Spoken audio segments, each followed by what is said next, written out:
네, 사랑하는 성도 여러분, 한 주 동안 잘 지내셨습니까? 이 한 주의 삶이 여러분들은 하나님의 나라를 누리는 삶이 되셨습니까? 일상 가운데 별것 아니지만 감사하는 마음, 별것 아니지만 기뻐하는 마음이 여러분 삶 가운데 있으셨습니까?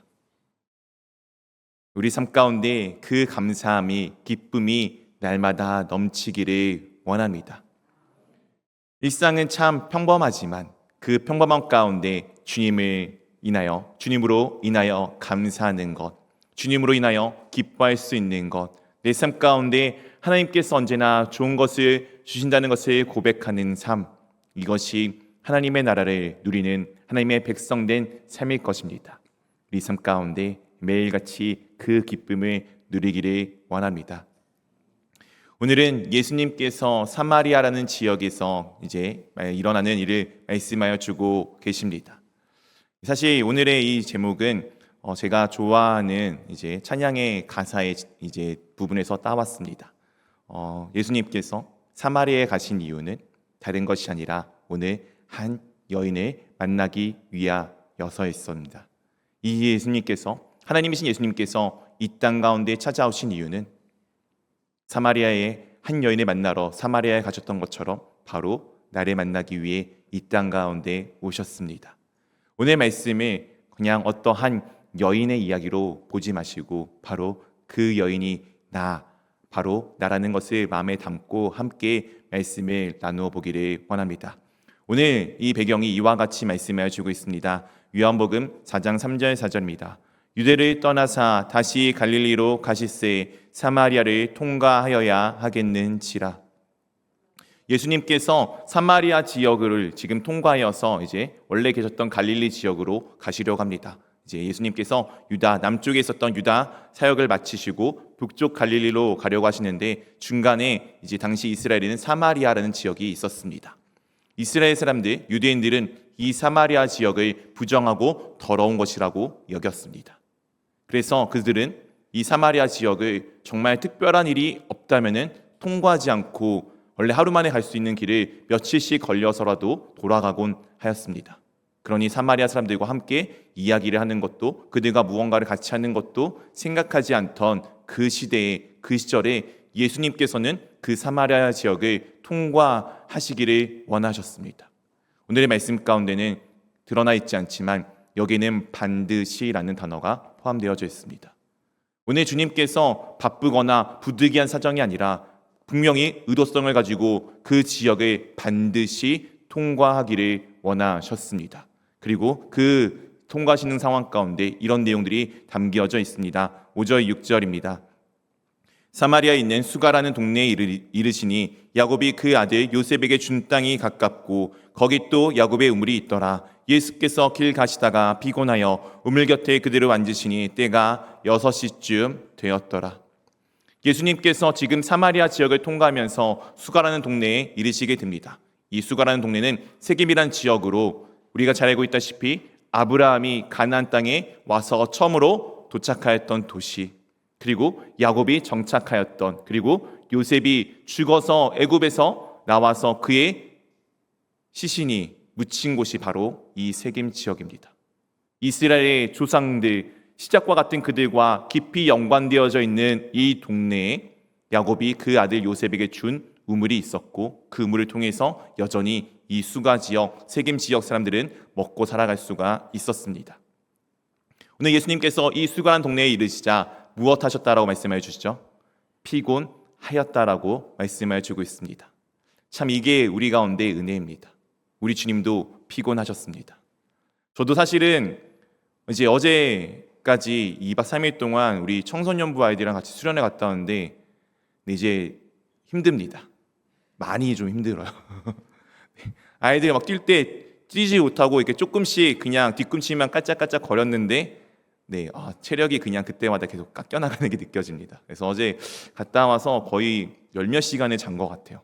정신을 못 차릴 만큼 잤는데 아직도 약간 피로가 조금 남아져 있습니다.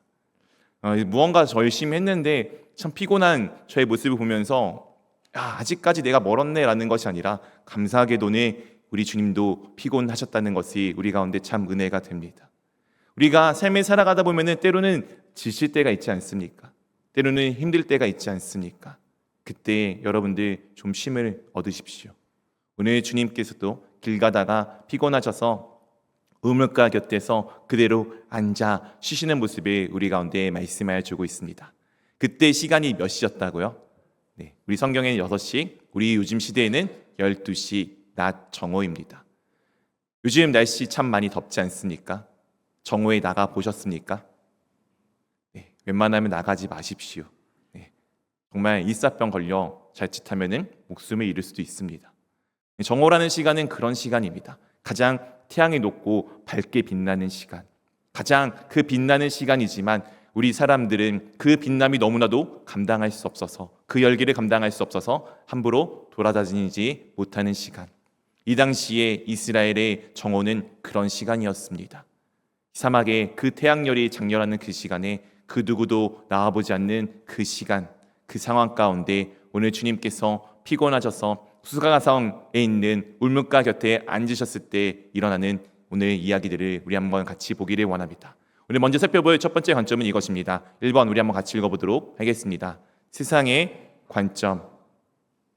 우리는 세상을 바라보는 수많은 눈들을 가지고 있습니다. 이거를 조금 어려운 말로 세계관이라고 이야기합니다.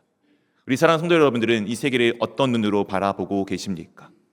여러분들은 어떤 눈으로 이 세상을 바라보고 계십니까? 성경에서는 크게 두 가지의 관점이 있음을 설명하여 줍니다. 하나는 이 세상의 관점, 육신의 관점. 또 하나는 하나님의 나라의 관점, 영의 관점으로 이 세상을 바라보는 것을 우리 가운데 말씀하여 주고 있습니다. 오늘 세상의 관점이 무엇인지, 그리고 영적인 관점이 무엇인지를 이 예수님과 오늘 찾아온 여인의 두 대화를 통해서 살펴보기를 원합니다. 9절입니다. 사마리아 여자가 이르되 당신은 유대인으로서 어찌하여 사마리아인 여자인 나에게 물을 달라 하나이까 하니 이는 유대인이 사마리아인과 상종하지 아니함이러라. 오늘 우물가에 앉아 계신 예수님이 그 앉아 있는 그 시간에 놀랍게도 한 여인이 아무도 다니지 않는 그 시간에 우물가에 우물을 뜨러 오게 됩니다. 예수님께서 그 여인을 보시고 나에게 물을 줄 수 있느냐라고 물어보시자 그 여인이 이와 같은 반응을 보입니다. 당신은 어찌하여 나와 함께 말을 걸고 있습니까? 아까 말씀드린 것처럼 당시 유대인들은 사마리아인들을 혐오하였습니다. 딱 그 단어가 맞는 것 같습니다. 혐오하였습니다. 함께 하기를 원치 않았습니다. 왜냐하면 그들은 더럽고 추악하고 그들로 인해서 우리가 더럽혀질 거라고 여겼기 때문입니다. 오늘 그런 유대인들이 사마리아인들의 땅을 통과하는 것도 특별한 일인데 지금 사마리아 여인, 그 여인과 함께 이야기를 한다니요. 이것은 감히 상상할 수도 없는 일이었습니다. 오늘 분명히 사마리아 여인이 그것을 다시 한번 예수께 상기시켜 드립니다. 어떻게 유대인이 사마리아인과 상종하지 않는 이 상황 가운데 나에게 말을 거십니까? 이 상종한다는 것은 그냥 보지 않는다는 의미가 아닙니다. 무엇인가 물건을 함께 나누어 쓰지 않는 것, 무언가 함께 나누어 쓰지 않는 것을 의미하여 주고 있습니다. 내 세상은 끊임없이 무언가를 나눕니다.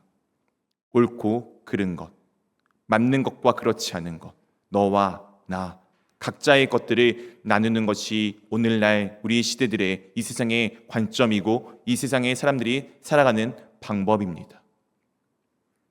시대는 계속해서 더 많은 것들을 나눌 것입니다.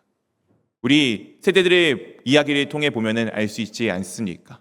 제가 가끔씩 이제 저보다 조금은 나이가 많으신 중년 이상의 남성들 아니면은 어른들과 얘기하다 보면은 이런 표현들을 많이 쓰시더라고요. 우리가 뭐뭐 했어. 우리는 이런 사람이야. 라고 이야기를 많이 하시는데 저는 가끔씩 얘기를 하다가 이해가 안 됐습니다. 처음에는. 나는 그렇게 안 하는데 자꾸 우리라고 이야기하는 거예요. 우리가 밥을 먹었잖아. 저는 안 먹었거든요. 근데 자꾸 우리는 밥을 먹었잖아. 우리는 고추장을 좋아해. 저는 된장을 더 좋아하는데 고추장을 좋아한다고 이야기하시는 그 이야기가 처음엔 이해가 안 됐는데 나중에는 알게 되었습니다. 그 우리가 아니고 나를 이야기한다는 것을. 어른들은 조금 더 중년들의 남성들 이상으로 중년들의 나이 이상들은 나를 우리라는 단어로 참 많이 표현하였습니다. 그런데 저보다 더 어린 친구들은 나는 나고 너는 너입니다. 그 구별이 점점 더 분명해집니다. 한번 요즘 보십시오. 거실에 있는 TV는 누가 봅니까? 네, 부모님만 봅니다. 자녀들 TV 봅니까? 잘 안 보죠. 다 각자가 가지고 있는 것들로 봅니다. 심지어 우리 청년들 안에서도 서로가 보는 거, 즐거워하는 것이 다 다릅니다. 시대는 점점 그렇게 내 중심으로, 나 중심으로 다 갈라져 갈 것입니다. 그런데 놀랍게도 이게 세상이 우리 가운데 보여주는 하나의 관점입니다. 너는 너, 나는 나. 어느덧 우리는 사라지게 되는 것이 이 세상의 이야기입니다.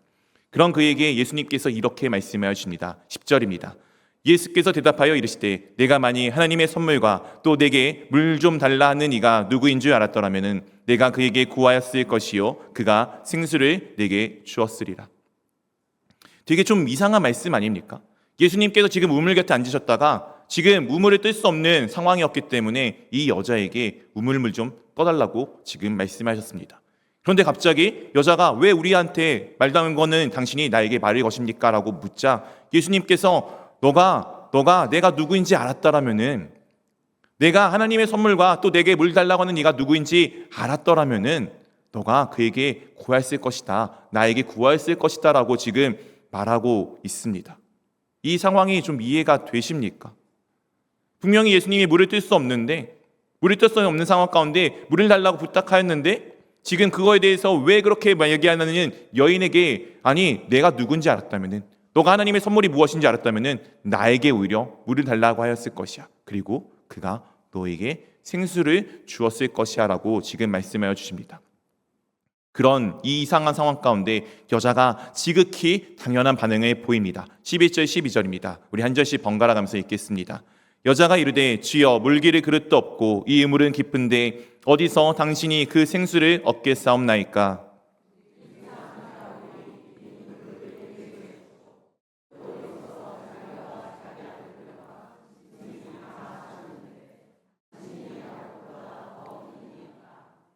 오늘 여자의 반응이 지극히 당연한 것 아닙니까?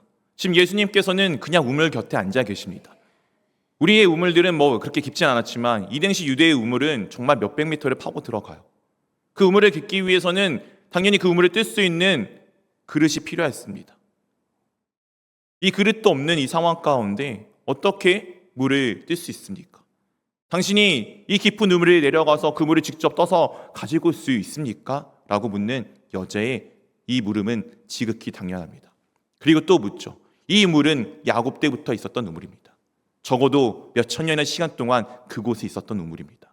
그 우물을 통해 수많은 사람들이 먹고 심지어 그들이 기르는 가축조차 먹었던 그 우물, 자신들의 삶들을 수천 년간 영위하게끔 만들어준 그 우물도 지금 깊은데 그 물이 없는 상황 가운데 물을 주겠다니 당신이 야곱보다, 우리 가운데 생명을 주었던 그 야곱보다 더 크냐는 이 여자의 질문은 지극히 당연한 질문입니다.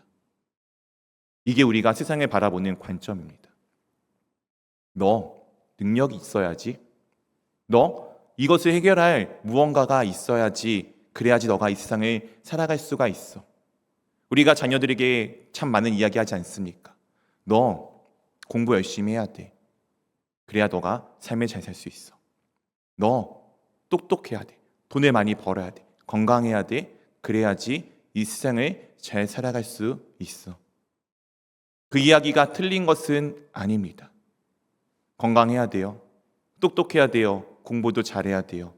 사람들과도 잘 지내야 되며 때로는 물질도 풍요로운 것이 우리 삶에 필요합니다.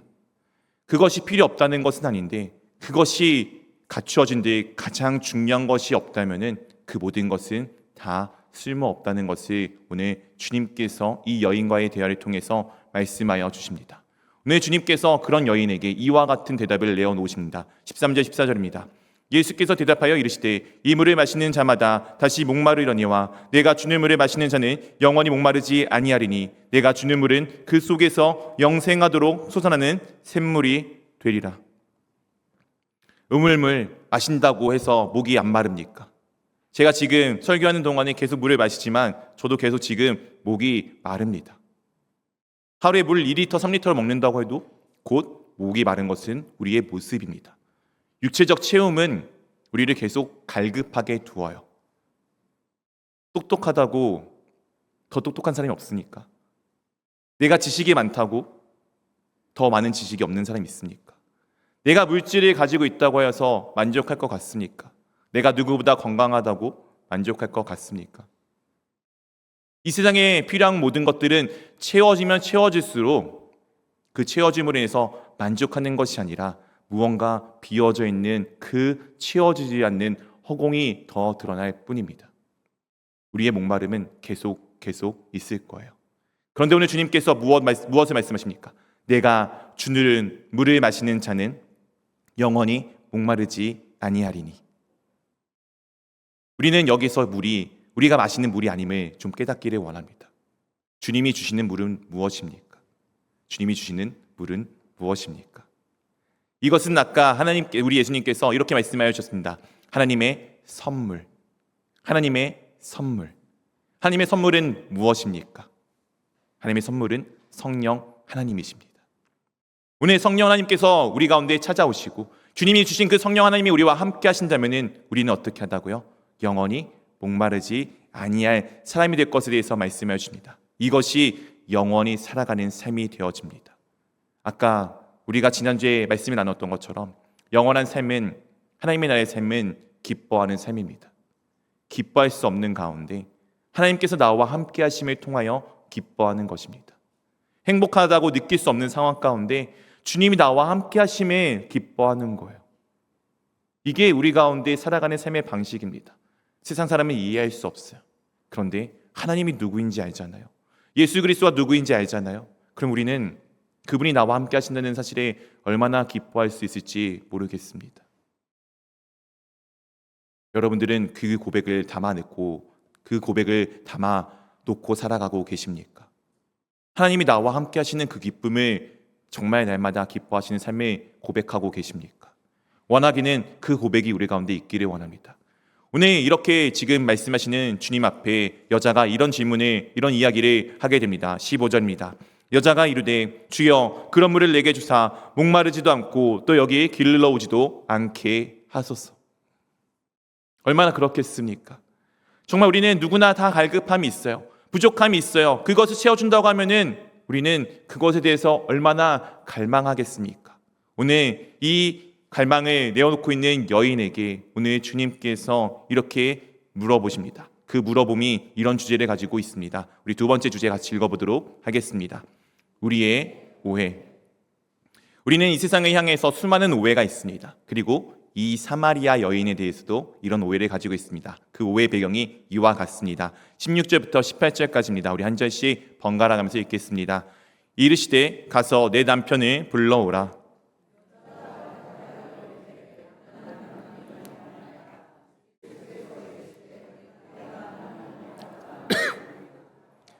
너에게 남편 5이 있었고 지금 있는 자도 내 남편이 아니니 내 말이 참되도다. 오늘 이 여인은 무려 5명의 남편이 있었고 그리고 6번째 남자와 지금 함께 살아가고 있습니다. 이 배경을 통해서 우리는 이 여인이 부정한 여인, 더러운 여인, 추악한 여인, 음란한 여인, 이와 같은 어떻게 보면 프레임을 씌워놓고 이 여인을 바라볼 때가 많이 있었습니다. 당시 시대에 과부, 남편이 없는 아내는 생활을 영위할 수가 없었던 것이 당시 시대의 모습이었습니다. 오늘날에는 많은 여자분들도 나가서 사회활동을 하지만 이 당시의 여자들은 사회활동을 할 수가 없었습니다. 남편 아니면은 장성한 아들이 와서 그 무언가를 벌어놓은 것을 가지고 먹고 살 수밖에 없었던 시절이 당시의 시대의 모습입니다. 그렇게 과부는 그 당시 시대에 가장 미천하고 비천하고 가장 낮은 자의 위치에 있을 수밖에 없었던 셈입니다. 이 여인들이 살아가는 방법은 누군가 다 거둔 추수한 밭에 가서 떨어진 이삭을 줍는 것, 아니면은 누군가 남편이 가져다 주는 것을 벌어먹고 사는 것 외에는 길이 없었던 그 길 가운데 이 여인이 남편을 택하였다는 것은, 5명의 남편이 있었다는 것은 그녀가 이 시대를 살아가기 위해 어쩔 수 없이 발버둥치던 모습을 우리 가운데 보여주는 것입니다. 그 여인을 이용해 먹은 수많은 남자들이 있었을 뿐인 시대일 수도 있습니다. 그리고 또 하나, 이 여인이 남편을 무려 6번째 가지고 있다는 것은 계속 이런 일이지 않겠습니까? 내가 이 남편을 통해서 먹고 사는 것이 진짜가 아닌 것을 알아요. 그래서 진짜를 향해 이 남편과 헤어지는 상황 가운데 삶을 어떻게든 영위하다가 또 한계에 다다르고 벽에 부딪히자 어쩔 수 없이 아닌 거 알면서도 다시 선택할 수밖에 없었던 모습, 우리의 신앙의 모습이지 않습니까? 우리는 어제 어떠한 일을 잘못했어요. 그것을 돌이켜서 주님 앞에 걸어가다가 또 한계에 부딪혀서 다시 그 넘어짐 가운데 있는 순간들이 얼마나 많이 있습니까? 내 삶 가운데 해결되지 않는 죄의 문제, 내 삶 가운데 해결되지 않는 어려움의 문제, 그 문제가 오늘 이 여인에게 있었던 것처럼 우리에게도 동일하게 있지 않습니까? 이 여인은 부정하고 추악하고 음행한 여자가 아니라 바로 우리입니다. 날마다 죄 가운데 넘어지고 또 넘어지고 또 넘어지고 일어서 결단하지만 그 길을 가다가 다시 처음 자리로 돌아올 수밖에 없었던 우리의 모습입니다.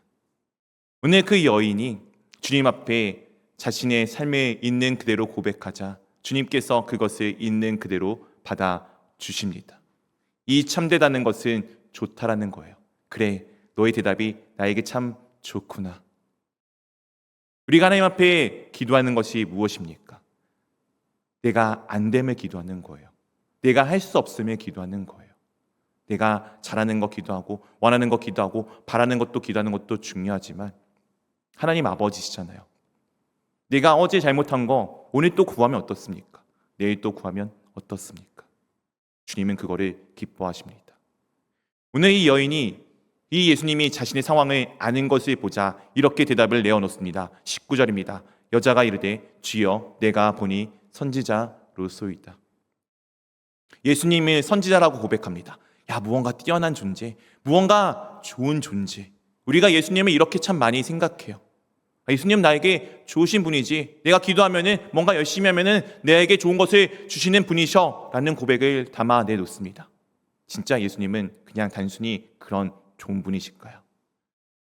오늘 예수님이 누구인지를 우리가 살펴보기 전에 세 번째 주제를 한번 같이 읽어보도록 하겠습니다. 함께 읽겠습니다.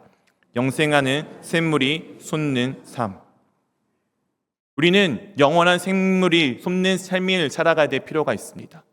이 세상에 필요한 것들을 채우다 보면은 놀랍게도 이 여인에게 남편과 같이 그것은 내 삶을 결국에는 궁극적으로 채워주지 못하는 것임을 알 수밖에 없기 때문이에요. 진짜 채워주는 것은 무엇일까요? 20절에 이 여인이 이 질문을 예수님께 내어놓습니다.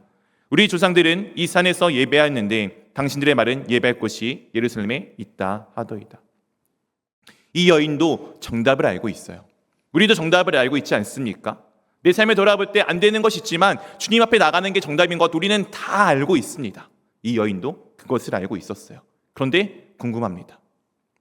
우리는 여기서 예배했는데 당신은 진정한 예배 장소가 예루살렘에 있다고 합니다. 예배를 드리는 진정한 예배를 드리는 것이 어떤 것인가요? 진정으로 하나님을 닮아가는 것이 어떤 것인가요?를 지금 질문하는 이 여인에게 예수님께서 이렇게 대답하여 주십니다. 21절입니다. 예수께서 이르시되 여자여 내 말을 믿으라. 이 산에서도 말고 예루살렘에서도 말고 너희가 아버지께 예배할 때가 이르리라.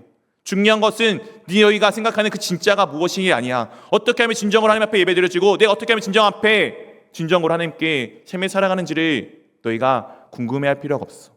진짜는 이거야. 23절 24절입니다. 아버지께 참되게 예배하는 자들은 영과 진리로 예배할 때가 오나니 곧 이때라. 아버지께서는 자기에게 이렇게 예배하는 자들을 찾으시느니라. 24절 같이 읽겠습니다. 하나님은 영이시니 예배하는 자가 영과 진리로 예배할지니라. 예배할 때가, 여자는 장소를 물어봤는데 예수님은 때를 말씀하십니다. 그리고 그 때가 언제라고요? 지금. 이 예배의 방법을 지금 주님께서 무엇이라고 말씀하십니까? 하나님은 영이시니 예배하는 자가 영과 진리로 예배할지니라. 옛날 성경을 아시는 분들은 이 단어가 원래 무엇이었는지 아시죠? 신령과 진정으로. 어떻게 보면 우리가 이게 조금 더 와닿을 때가 있잖아요. 신령과 진정으로. 왜냐하면 진정이라는 단어 때문에 그런 것 같습니다. 우리는 뭔가 예배할 때 내 마음을 다 담아내야 한다고 생각합니다. 그 예배 자세가 맞기는 하죠.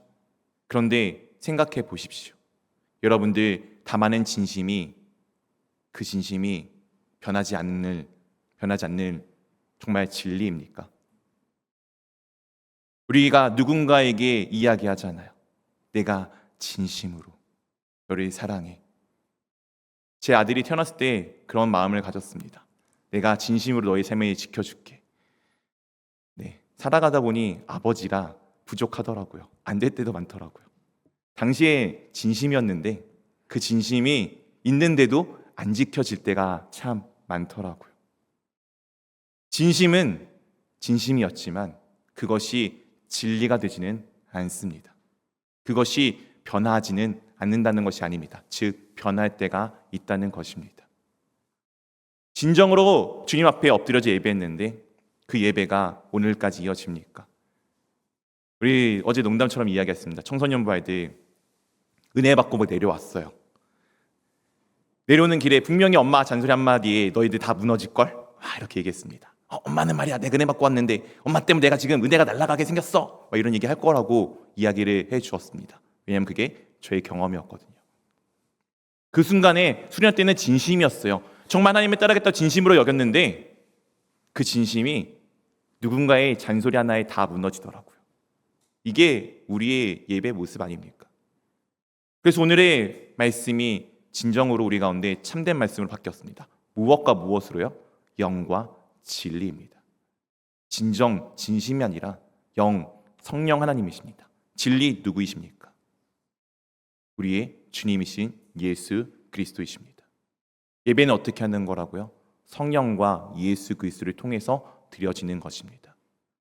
내가 하나님 앞에 예배한다는 것, 하나님의 발 앞에 엎드려진다는 것, 내가 할 수 있는 것인가요? 아니요. 내 힘으로, 능으로 할 수 없습니다.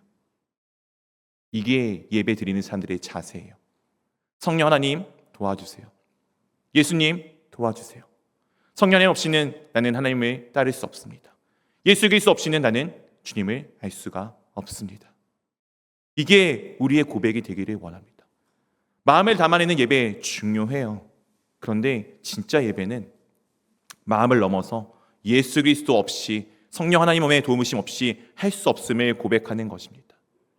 이 고백을 담아내는 것이 예배. 그것이 무엇이냐? 하나님 앞에 엎드려지는 거예요. 이 하나님 앞에 엎드려지는 삶이 무엇입니까? 하나님께서 나의 삶에 필요하다는 것을 고백하는 삶입니다. 그 고백을 담아낼 때 놀랍게도 내 인생의 모든 것이 주인이 이끌어 가시는 분이 내가 아니라 하나님이심을 고백하는 삶이 됩니다. 우리 하나님은 누구이십니까? 좋으신 하나님이세요. 선하신 하나님이세요. 우리 가운데 좋은 것을 주시기에 정말 아까워하지 아니하시는 그분이십니다. 그 증거가 누구입니까? 예수 그리스도 아니십니까? 예수 그리스도가 하나님의 가장 손중하신 그분이 나를 위해 죽으셨잖아요. 자신의 모든 것을 내어주시는 주님께서 우리를 어떻게 나쁜 것으로, 안 좋은 길로 인도하고자 하시겠습니까? 언제나 우리 가운데 좋은 것을 주시는 분이세요. 근데 나는 바라보죠. 내 인생은 왜 이래? 내 길은 왜 이래? 지금 내 순간은 왜 이래? 엉망이네. 쉽지 않네. 힘드네. 그런데 놀랍게도 그 순간에도 주님은 나를 붙드시고 계세요. 그리고 나를 놀라운 좋은 길로 인도하고 계십니다.